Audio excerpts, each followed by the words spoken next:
How is it already December?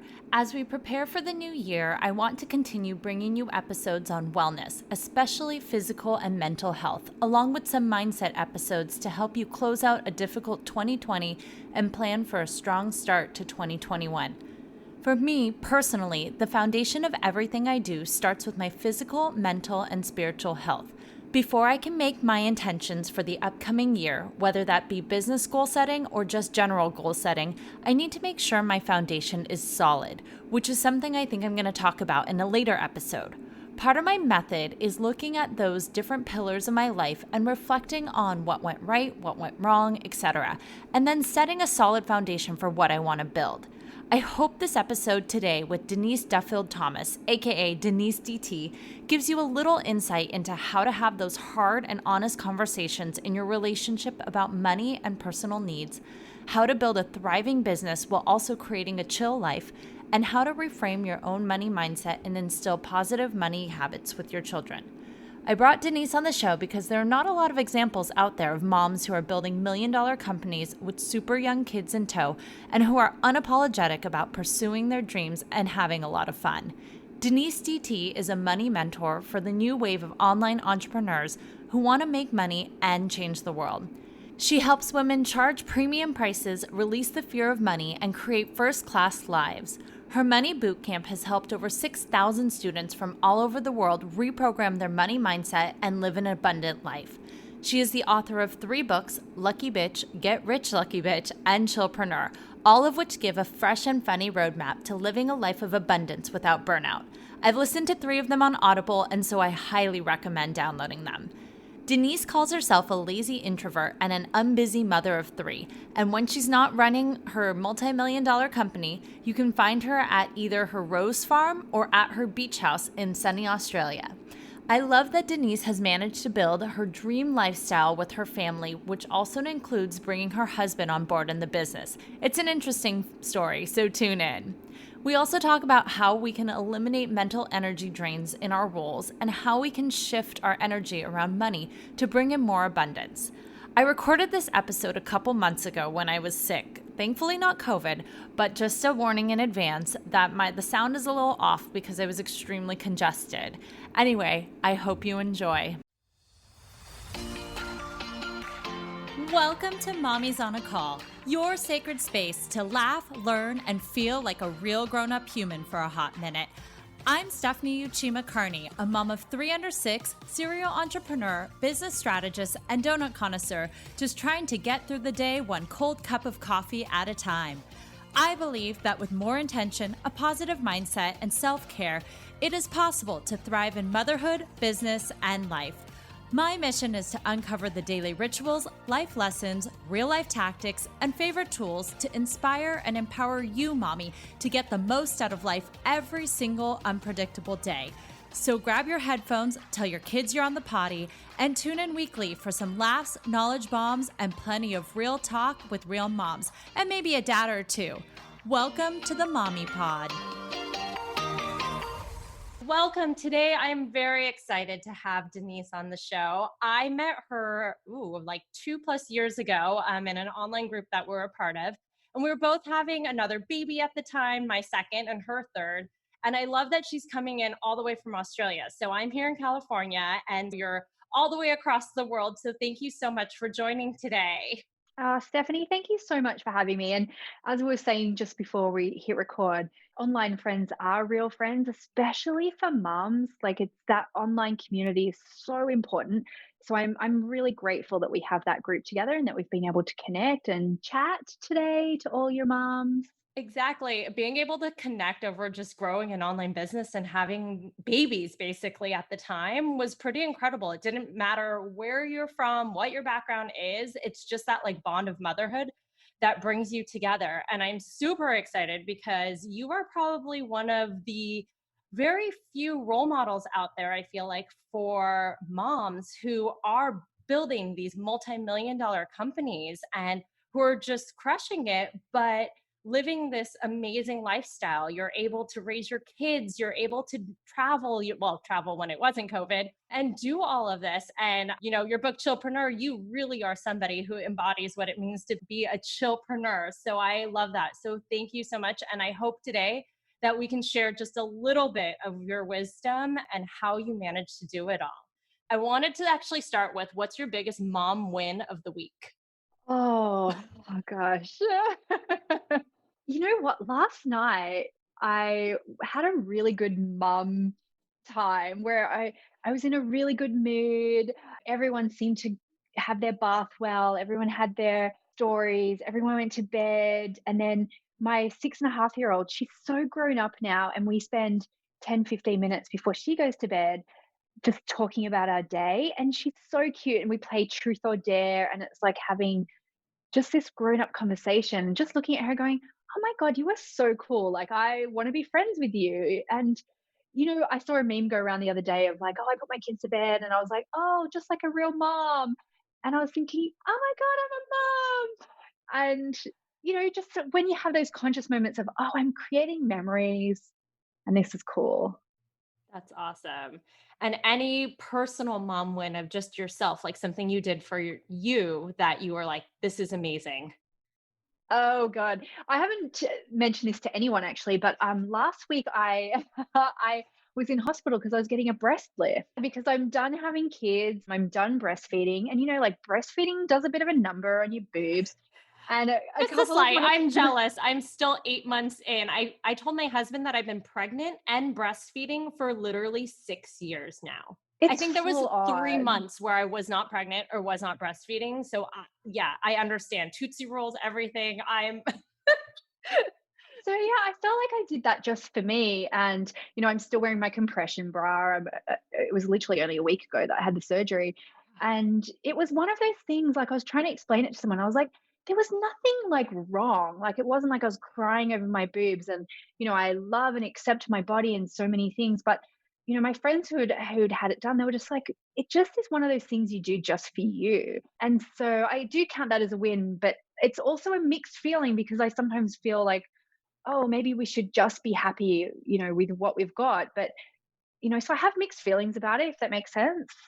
I would say congratulations because you did something for you. And I think that's what matters. I know some people might have judgment over that or whatnot, but honestly, it's for you. So you need to do what's best for you. So I love it. How are you feeling? I feel good, but what's funny, I've got a crystal. I went to a crystal Reiki lady last week, and she gave me this crystal that looks like it's got like boobs on it. And so I'm wearing it inside my compression bra. I'll have to show you. I know people won't see it on the video, but I have to show you because it's one of those things where I'm like, oh my God, I'm so woo woo. And I showed my surgeon, and he was like, whatever makes you happy. I don't know if you can see that on the video. It's like Oh, I boob, can. What type of crystal is that? it's an amethyst. Ooh, I love amethyst. I realize I'm not wearing my bracelet, but I usually have amethyst and I have crystals behind me. Again, people can't see on a podcast, but on my video, I got into that probably in the last like 2 to 3 years. So I'm curious, what inspired you to get involved in like crystals or that you say woo woo side? I would say I'm very like woo curious. And so I'm really mindful nowadays too of like how some of those practices have been co-opted and like, the cultural appropriation stuff. And also even things like crystals too, being way more mindful about where they came from and how they were sourced. And so I think I always started off just by like, oh, so pretty, it's so shiny. And now I'm like, oh, I need to think about each one of those things and like, is this okay? And I mean, our kids are very drawn to crystals, I've noticed too. They really love them. But yeah, I've got a big amethyst thing. Yeah, I would buy so many crystals. There's this amazing place in Byron Bay in Australia, and they have this ginormous, like couple of meters long rose quartz, like big sphere, I think, and it just like rotates in like a water feature, and it's so amazing. And these days, that's all I want to spend my money on is just cool crown and stuff like You that. you'll need to bring a rose quartz to your rose farm. I will absolutely. Beautiful. Give us a little bit about of background about how many kids you have, what your family situation looks like. Are you the breadwinner? Does your husband work? Oh, so juicy. So I've got 3 kids. They're 6, 4, and 2. So I'm 41. So I started having kids in like my early 30s. And my hubby works in the business with me now. He has for about 3 years. And that was a very deliberate decision for us. His career really started impacting on our lifestyle as my business started making more and more money. I was just like, oh, we can't go on holidays because your boss says no. Like, what's that about? And really, really honestly, the first 2 years were really hard. We both are control freaks. We have very different strengths, but we have a lot of the same weaknesses, which is, like we can be very workaholic. But I always try and find the shortcut, and I feel like Mark always tries to overcomplicate things. So we often clash in that way, but it works really well now. This year has been the best so far, where we've got very separate roles. And so we have 2 houses. We have a house near the beach where I'm at the moment, and then we spend weekends at our farm, which is about 40 minutes away, it's a rose farm. And that's a fairly new project that we're working on as well. And then my mum lives with us about half the time. She has an RV, and so she goes and travels and then she comes back. And so that's all often a very fun dynamic as well. And then we got a dog. We got a quarantine puppy this year. What type of dog? He's a cavoodle. I think you guys call them cavapoos maybe in America. Cavalier and a poodle. And he's so, so sweet, but he is my 4th baby and I just baby him so much. Oh, how cute. Yeah. So yeah, I guess I am the breadwinner in that it is my face on the business, but Mark is definitely now an equal partner. We just do different things. And how did that conversation kind of go? I'm wondering, there's a lot of moms out there who have young kids like yourself who maybe took a break from either their career or do have their own business and are looking to like build that. But then their husband has more of a corporate career, is probably bringing in a little bit more income because they have the benefits, they have the healthcare, all of that type of stuff. And once you two start taking off, how did that conversation go with we have 3 kids, who's going to take care of them? Can you take a step back from your business? Or, a lot of moms have this, I guess you call it mom guilt. And they're like, okay, well, maybe I'm responsible for childcare. I'll take a break in my business, honey, and you work. How did that kind of dynamic go? Because having your husband in the business is a very unique and amazing situation. You know what? There were a lot of hard conversations about this because Mark and I have been together for a really long time. Like, so he was 19 when we got together. I was 23, Ooh, little older. I'm older than my husband too. So So we've got equal education, and we were together a long time before we had kids, and so we had fairly equal careers. And so I really chafed against this feeling of like, oh, we're having kids now, so all of my ambitions have to take a back seat, and suddenly I'm responsible for all this stuff. Like, you've known me since I was really young. Like, I don't know how to do this shit either. So why am I the default parent? So there were a lot of really hard conversations about that in our first year. I think my business was doing pretty well, like multiple 6 figures when we had our first baby, but I think it didn't feel like it was consistent or steady. So we kept his 6-figure job for a long time because he was like, yeah, you had a good launch, but we don't know if that's going to, continue. And so the lure of that steady paycheck was very appealing for him. I'm a bit more of a rebel where I'm just like, we'll make it work, no big deal. And so it took actually a long time to like kind of lure him out of that safety and security. And so I had $1 million business before he jumped ship from his 6-figure job.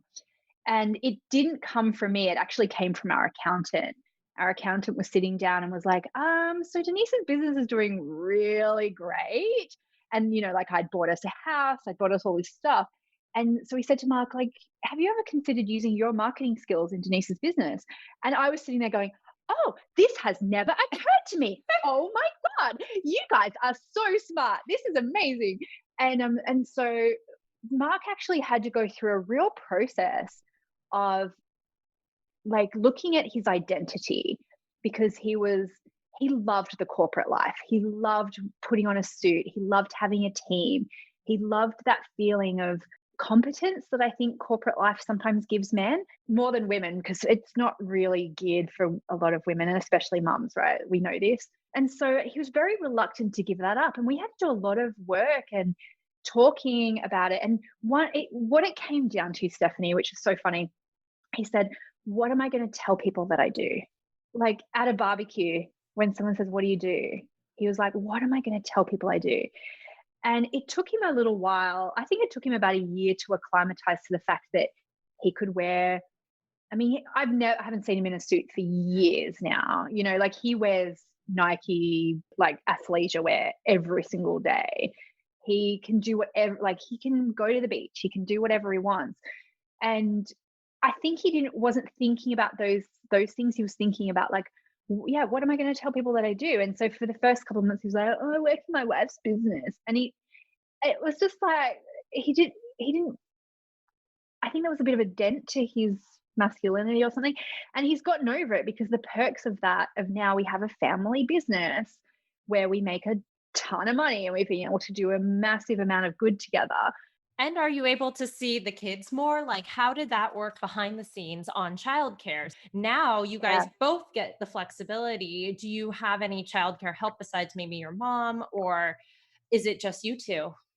No, we have all the help. And actually when we had the first baby, I was like, I need to do my business too, because I was really missing that. And I remember a friend of mine saying, just hire a nanny. And I was like, what? A nanny? Because I grew up in a town where everyone was on welfare and it was very egalitarian, but nobody was fancy. No one would ever have anything like that, right? And so I was like, oh my God, what are my, childhood friends going to think of me having a nanny? That's so fancy. And she was like, it's not that fancy. Like she's kind of trying to educate me. She's like, it's not. And I was like, only rich idiot, like assholes have nannies. And I'm seeing, by the way, Denise. money mindset flashing everywhere. And by the way, Yeah. as you know, Denise does, that's all you do really is like work with women on money mindset. So for the person in your shoes, what would you say to them who are like, I don't know if I can hire childcare, if I'm not even making up that revenue, or outsourcing? I know in your books you talk a lot about outsourcing certain things so that you have the time and space to make that money or to build that business. What would you say to someone that was in your shoes?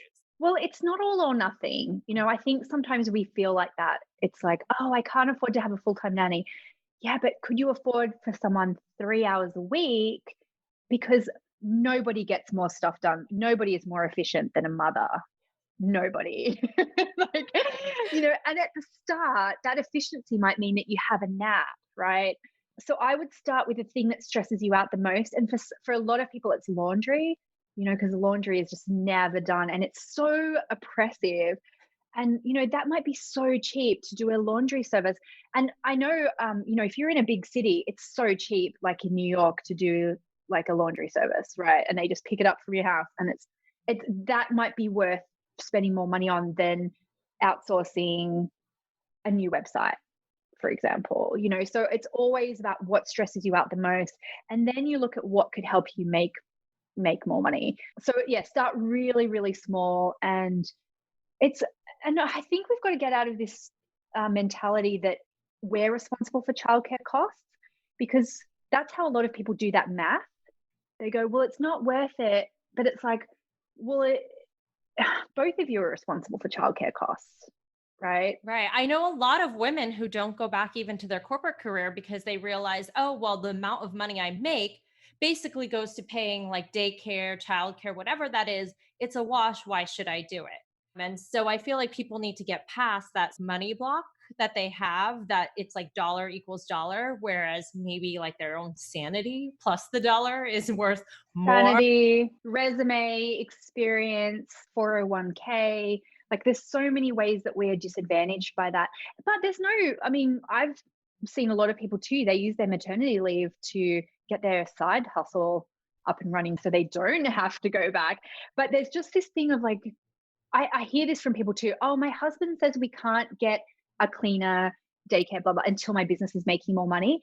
But it's just that is just so disheartening, right? Because you're stacking even more odds against yourself to succeed in your business. And so actually what I said to my husband at the start of my business, I was like, give me 6 months of not even a question about my business. And he couldn't help himself. Like the first month, how much did you make this month? And I was like, dude, you said you were going to give me 6 months, no questions asked. So like, I'm going to hold you to that.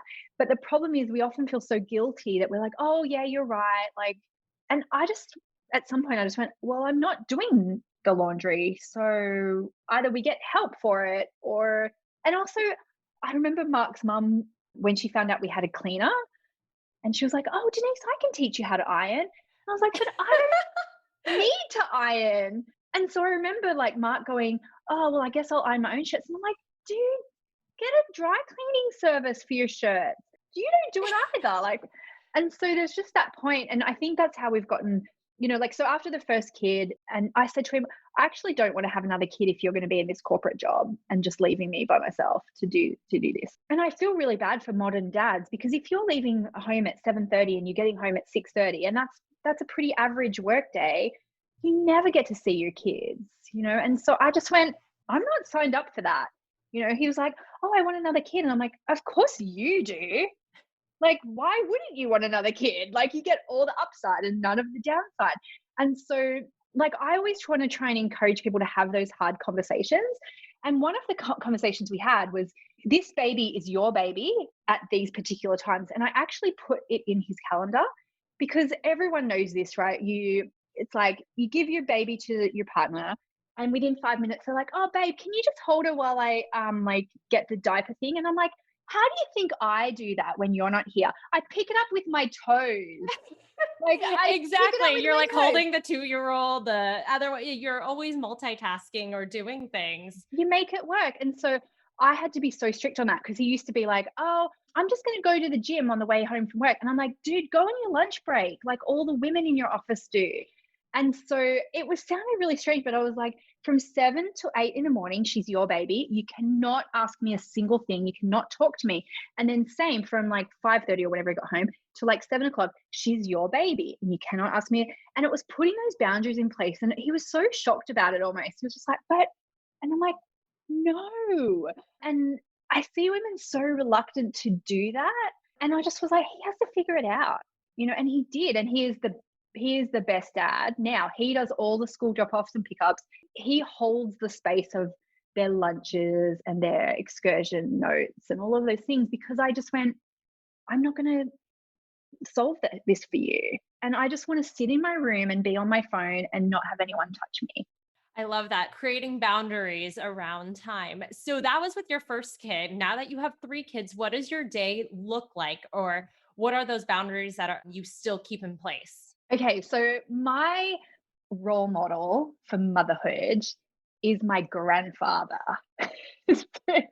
He is my role model because he did nothing. He was the breadwinner, and so he felt entitled to never touch the washing machine, for people to bring him coffee, for him to watch what he wanted to watch on TV. He had his own rumpus room, like a den that was his room. And so he is my role model because I'm like, I don't want to do laundry. I actually don't want to do cooking. I don't want to clean. I don't want to make beds. And even though Mark is in the business, everything that we have is because of me and my faith and my creativity.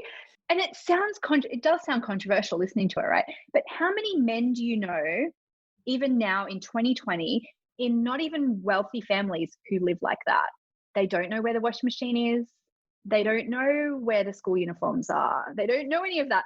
So he's my role model, completely guilt-free, living his own life, right? And the way I do that is I don't expect my husband to do everything. We outsource everything. So we have a daily housekeeper. She is the mum of the house, and she's actually a little bit younger than me. She's got older kids herself, and I've just said to her, "You are the mum of the house. So you organize the house how you want. You like take breaks when you want. You come and go. She comes at a certain time in the morning, but she comes and goes as she pleases. She doesn't tell me if something's out because she's the mom. She goes and buys it. She has a credit card for the house, and she takes away a lot of that mental energy that I think a lot of modern women have of like, oh, the school uniforms need to be washed. oh, this needs to happen. Oh, Willow's out of Yeah. underwear. Like, I feel like that's it. We always have these tabs open in our heads. Like, I'm like, oh, I have to buy that birthday present for Saturday. I have to do this. Like, it's always running in the back of my head because unless I like write it down on a piece of paper and try and forget, but it takes up that mental energy and it kind of drains you. absolutely. Oh, I need to use these carrots for this, otherwise they'll be old in 2 days. So she does all the cooking, she preps it, and then like Mark heats it up at night. You know, she does all of the roles that are like, I'm saying a mom, which might sound insulting, but that those jobs generally tend to fall to the mom of the house. We also have a part-time nanny, so our kids kind of have a mix of, you know, they spend a bit of time with mum and dad, they spend a bit of time at daycare, and they spend a bit of time with their nanny. And she's really young. She's been with us for 4 years. She's in her early 20s. She's really fun. And what I really love about her too, she's very progressive. So she'll talk to them about, you know, just all the things that you want kind of modern kids to know, that she has those conversations with them. So she's there from like 8:30 in the morning till about 4 o'clock in the afternoon. We have a deep cleaning team who comes and cleans the house. So our housekeeper just does light tidying, you know, and then we have all the things that maybe the dad would fall on the dad on the weekend, like the yard work and like the window cleaning and stuff like that. And then every time something happens that stresses me out, like sometimes, you know, you can't give your dog 24/7 attention, right? So it was like, oh, we just hired a dog walker to come for that morning time where everyone's crying and barking and trying to get dressed and trying to brush people's hair. So we've got a dog walker who comes now and takes him for an hour and a half walk in that busy time. So I'm the queen of just going, oh, I don't like this thing. How can I outsource it? But people listening might just go, oh, it's all right for you. You're a rich bitch. But it started because 15 years ago, I hired someone for 2 hours every 2 weeks to come and deep clean my bathroom because I couldn't understand why that would fall to me when Mark and I had identical jobs, identical education, all that kind of stuff. Why was that my job? So it starts small. And then, for example, our housekeeper, I think we spend about $600 a week on a housekeeper, which sounds a lot. But if you have a And that's business, also you can, Australian dollars, right? that's Go Australian, ahead. which we used to be on parity. Now it's a bit all over the place because of the economy. But anyway, you know, so it's a good wage. She gets paid, I think, about 30 something dollars an hour. But the thing that's like for me, I can go, oh, that's a quarter of a boot camp, or that's one boot camp a month. And that's my course that I sell. So I go, is it worth it for me to sell one more boot camp a month to pay for somebody to help me feel more abundant or not have to do those things that don't pay me any money? So I know it's not exactly relatable because the amount of money I spend now, but I worked my way up to it because the mindset was, hang on, I'm just going to question this idea that I have to do this because it doesn't bring me joy. The kids do not notice if you do the laundry or if someone else does the laundry. They are not watching 24/7. Trust me. You will be able to teach them in one day, the day before they move out. They do not pay attention. They think fairies do it. And it doesn't make me any money. So, and it would cause fights in our family. So you were talking about a little bit about it's the mindset that you had to build upon it. I'm curious. I know you mentioned that no matter what level you're at, you're always working on your money mindset. So what are your money routines that you implement daily? I usually ask people what their morning routines are, what their wellness routines, but for you, I'm curious because money is your expertise. What are your money routines that you do daily? Yeah. Okay. So one thing that I believe as someone who's, you know, coached people for 8 years full time in money mindset is that it never really goes away. Your money blocks never truly go away. And that's not the goal. The goal isn't to eliminate them because I don't know how to, but the goal is to dance with them and recognize them. And so one of my money blocks, which might sound hilarious considering that I've just described my lifestyle, is that if I make more money, I won't be down to earth or humble anymore. And so every day I have to watch where those thoughts come in, where it's like, oh, I'm not allowed to enjoy the abundance that I've created in my life because what if I get too used to it? And then if I lose it all, I won't be humble or down to earth anymore. And so there's a couple of things that I do. One is just like a good practice for everyone is just being really mindful of the stories that come up again and again that you're telling yourself, the thoughts that are coming up about money, even the thoughts that are coming up about your ability to make money, especially now, has been triggered for a lot of people of like, oh, what if the bad thing happens because of the economy, or what if the bad thing happens? And so you kind of have to work on noticing those thoughts every single day, like having a shower. Otherwise, you're going to get stinky. It doesn't matter how pure you are. You skip a couple of showers, you're going to be stinky. And so I actually use the shower analogy as my anchor to do money mindset work. So when I'm in the shower, I sometimes do EFT, which is the tapping. Oh, yeah. Tapping stuff that I love. Yeah, emotional freedom technique. I write my goals in the shower steam. I use that time to really reflect on, what stories, new and old, are coming up for me. And if you just remember that too, of like, you have to take a shower every day, like you have to work on your money mindset stuff every day. So showers for me are a really good anchor. And then I like to use affirmations a lot. I use them as a pattern interrupter to stop some of those negative thoughts from creeping in, like crowd them out. And so I have affirmations on my phone. I have affirmations kind of printed around me. I have them on my phone, on my computer screen. And as much as possible, have a lot of automatic things in my life so I don't have to think about it. And are there any things you do too with your children? Because I know a lot of money mindset we talk about stems from your youth. I know, like, I had money mindset issues and I'm still working through them based on things that happened, in your childhood that you don't even realize are happening. Because you're so like cognizant about all of that, is there anything that you do with your young kids, considering, your oldest is only 6? So are there any habits or routines you do with them, rituals, or things that you're really aware of? Yeah, absolutely. So one of the earliest experiences that most of us have with money is that experience of like going to put a coin in your mouth and your parents say, don't put that in your mouth. Money is Dirty. And I just dirty. did that too. What I was going to say, one of my kids was holding a penny, reading it. I was like, ew, wash your hands after you touch that. It's super dirty. Yes.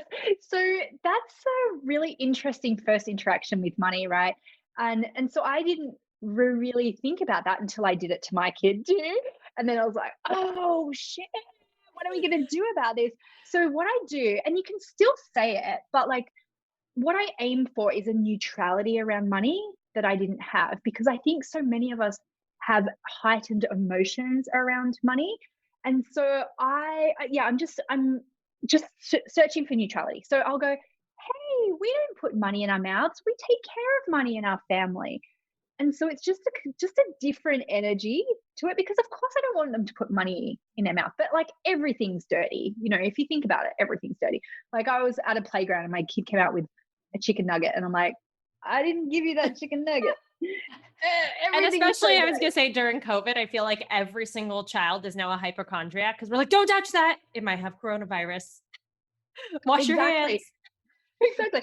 So if you have like a piggy bank or something like that, you can say, oh, like if you find a penny, it's like, oh my God, a penny. This is so cool. Let's go home and wash it and take care of it and put it in a special place. And it just has a different energy than just making them feel like, oh my God, if I, just that jolt you got from a kid from like going to put it in your mouth. We don't want them to have that scary feeling that lives in their body from money. So that's the first thing I do, is just aim for that neutrality. And then every family had their own thing, right? Like an unofficial motto about money. And so it's really like you have to do a bit of discovery work for yourself to say, oh my God, that's like my parents used to say that about money, and to either like neutralize it or change it. And one of those things is like how they talked about either rich people or poor people, depending on where you were in the spectrum, right? So if it was like, oh, they only got their money because they ripped people off, or, oh, those people, they're poor because they're bad or something like that. Just see how like every family has their way of correlating money and morality. And we want to get away from that. Like money is a neutral tool. It doesn't make you good, doesn't make you better than anyone else, but not having it doesn't make you bad or worse than anyone else. And vice versa. Having money doesn't automatically make you a bad, rich, horrible person. And being poor and noble doesn't make you a saint either. So see how we've got these all mixed up feelings. And sometimes as families, we hold all of those at the same time. And so just really watch how you talk about other people and money.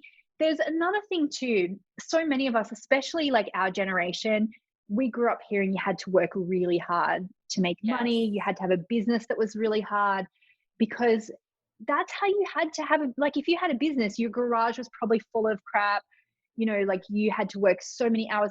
Now, really, you can Especially have a being in business and America, it's like you're hustle, hustle, hustle, work hard, and even immigrant parents or whatnot. My mom is first generation, but it's like always get a good education and work hard. yeah. So that word hard is really tricky, right? Because of course, we don't want our kids to feel like they can get anything just without merit, but we were brought up in a very analog culture.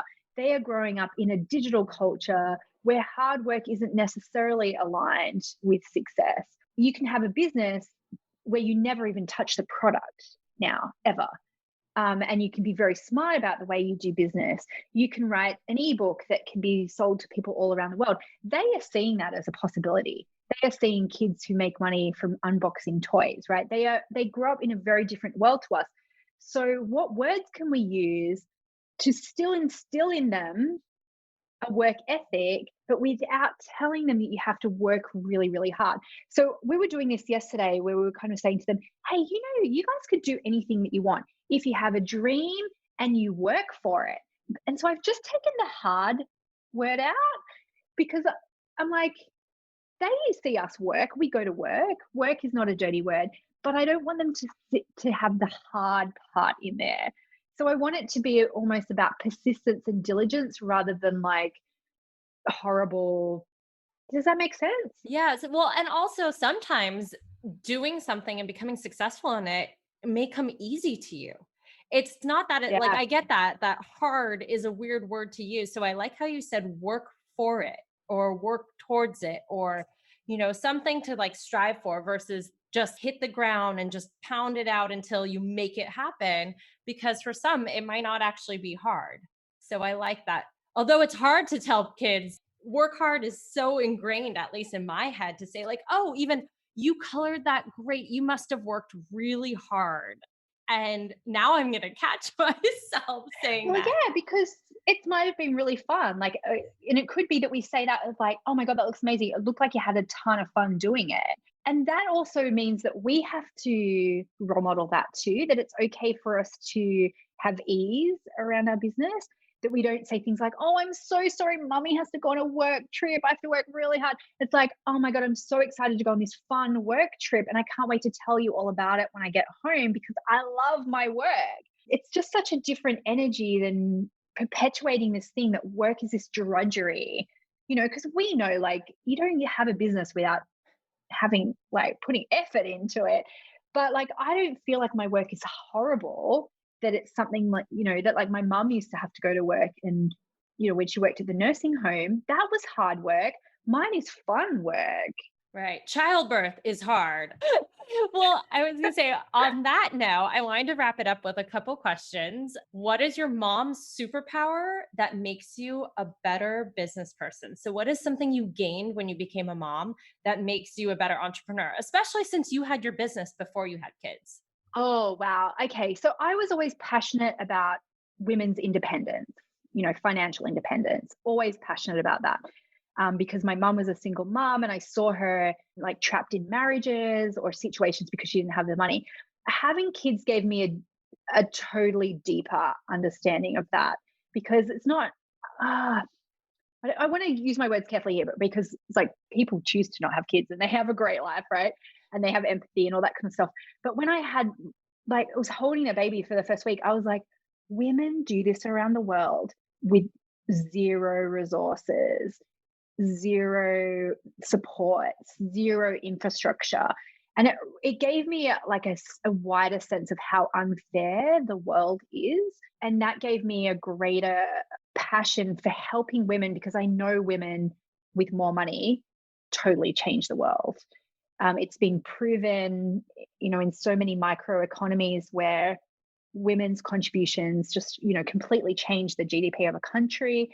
And so I just was like, I don't think anybody should be hungry. Like, I don't think any child should be born in poverty. We have all these solutions.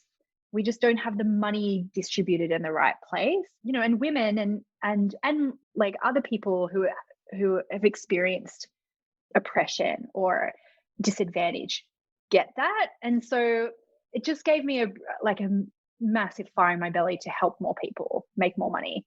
That's beautiful. And then last question is, what do you think is your number one survival tip for working moms or mom entrepreneurs right now? Especially a lot of women in America right now are suffering from having to homeschool their children or distance learn. They've had to take a step back because childcare situations, this whole pandemic brought on a different light of things. What is your number one tip to moms out there? Unsubscribe from guilt, because it's such a wasted emotion. Nobody cares. If we take on all the guilt, nobody is grateful for us taking on that guilt. So it's just such a wasted emotion, and it's one that we can choose to put aside. And so just opt out, literally like you're clicking a button, opt out and unsubscribe. What will happen though is that you'll get a bit of pushback because people aren't used to women not feeling guilty for stuff. And when you don't feel guilty, you'll change different things in your business. You'll probably ask for more help. You'll receive more help. You might not apologize as much as you used to. And that will be a bit weird for people in your life to deal with at the start. But you'll gain a little bit more energy to then put into the things that you love. It's just like having an old program running in the background, and you won't eliminate it completely, of course, but just let go of it. Perfect. And where can we find you online, or give us all your details? I'm so easy to find online. So my website is denisedt.com. There's a ton of resources there about how to increase your prices and to feel good about your money. And then I'm on social media at Denise DT as well. So that's, Insta, Twitter, Facebook. I almost forgot Facebook. Twitter, I tend to just rant and rave about political stuff. So Instagram is a really great place to connect. And I love hearing from people. Send me a DM and let me know what you got out of this discussion. And like, if there's any aha or light bulb moment where you're going to change something in your life, I would love to hear from you. So Denise DT everywhere. Perfect. Thank you so much for joining us in Australia. Thank you, Stephanie. I so appreciate it. Thank you so much for listening to this episode of Mommy's on a Call. Your support means the absolute world to me. You can find the show notes for this episode and other goodies over at mommysonacall.com. And if you enjoyed this episode or have gotten value from the podcast, I would be so grateful if you could head on over to Apple Podcasts and leave a rating and review so that we can reach and empower more moms all over the world together. Thank you so much again, Mommy Pod, and I will see you here next time.